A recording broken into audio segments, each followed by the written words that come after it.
فقیر تھا، اللہ والا تھا، وہ اپنے بازو پہ چادر رکھ کے کہیں جا رہا تھا، اتنے میں ایک چور دوڑتا ہوا آیا، فقیر کی چادر لے کر بھاگ گیا۔ اب چور اس طرف بھاگ رہا تھا، فقیر نے کیا کیا، ساتھ میں ہی قبرستان تھا، فقیر نے قبرستان کی طرف دوڑ لگا دی۔ کسی نے دیکھ کر پوچھا، او بابا جی، وہ چور اس طرف بھاگ رہا ہے، تو بجائے چور کے پیچھے بھاگنے قبرستان کی طرف کیوں بھاگ رہا ہے؟ یہ سن کر فقیر نے کہا، بیٹے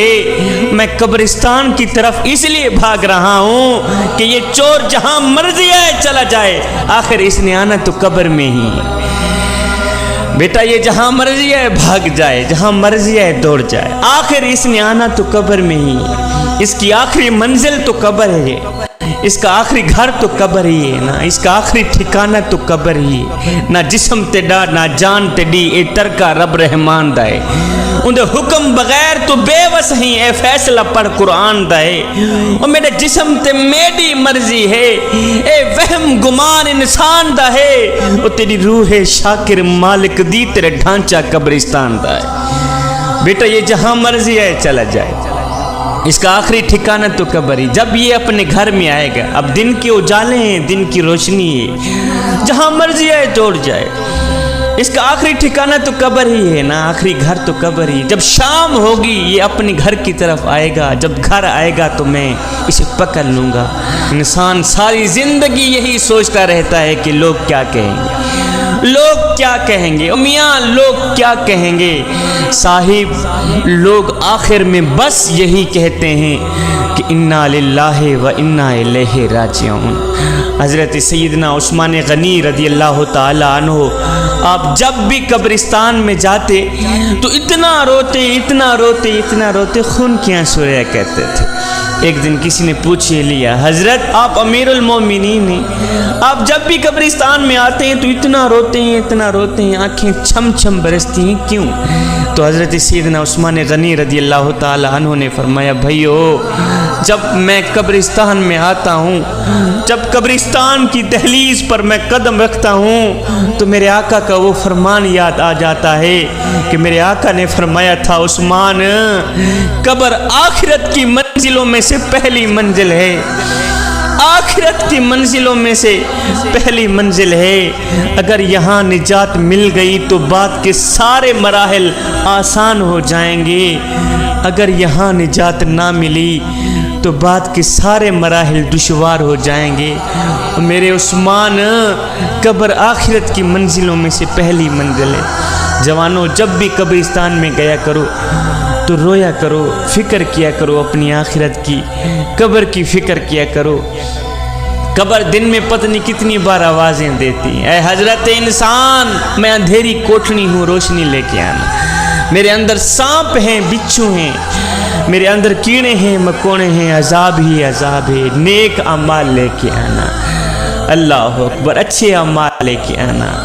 اے حضرت انسان تجھے پتہ نہیں ہے کہ قیامت کے بازار میں نیک اعمال کے مطابق ہی مرتبے ملیں گے، اچھے اعمال کے مطابق ہی مرتبے ملیں گے۔ اگر اعمال اچھے ہوں گے تو جزا ملے گی، اگر اعمال اچھے نہیں ہوں گے تو پھر سزا ہی سزا،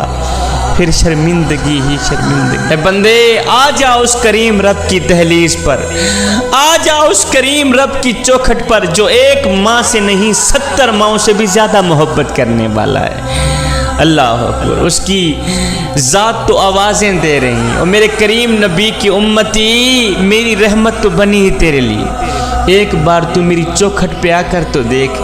ایک بار اپنے سر جھکا کر تو دیکھ، ایک بار اپنی آنکھوں سے آنسو بہا کر تو دیکھ،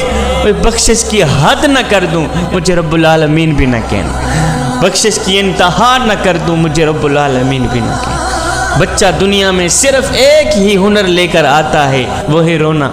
بچہ رو رو کر اپنی ماں سے ہر بات منوا لیتا ہے۔ ہے کتنے بدبخت لوگ نکلے ہم،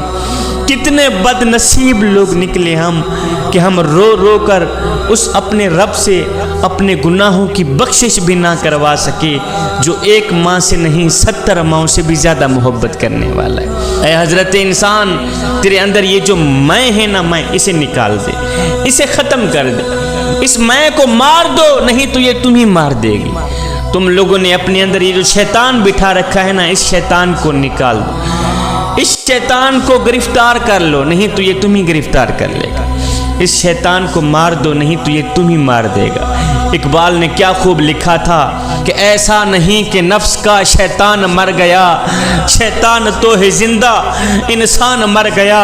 سجدوں پہ سر جھکانے کی فرصت نہیں رہی، مومن کی روح میں بسا مسلمان مر گیا، مسجد تو پکی بن گئی اور شاندار بھی کچی ہیں رب سے چاہتیں، ایمان مر گیا، حیرت ہے تیری قسمت پہ اے اقبال، پیدا ہوا تھا خوشنما ویران مر گیا۔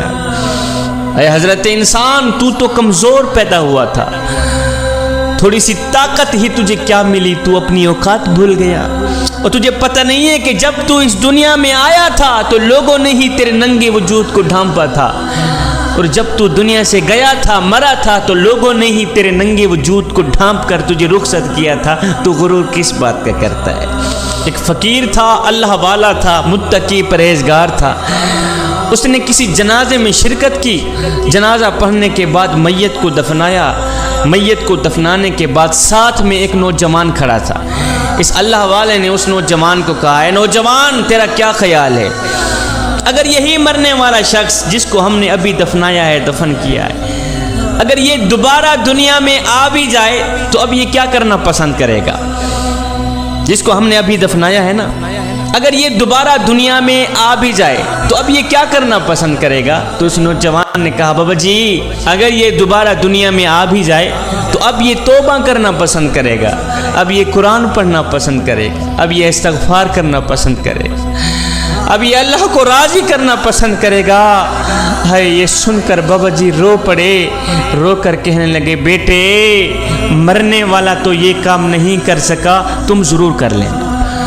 اور مرنے والے کے پاس تو وقت نہیں تھا نماز پڑھنے کا، قرآن پڑھنے کا، اللہ کو راضی کرنے کا، تمہارے پاس تو وقت ہے نا،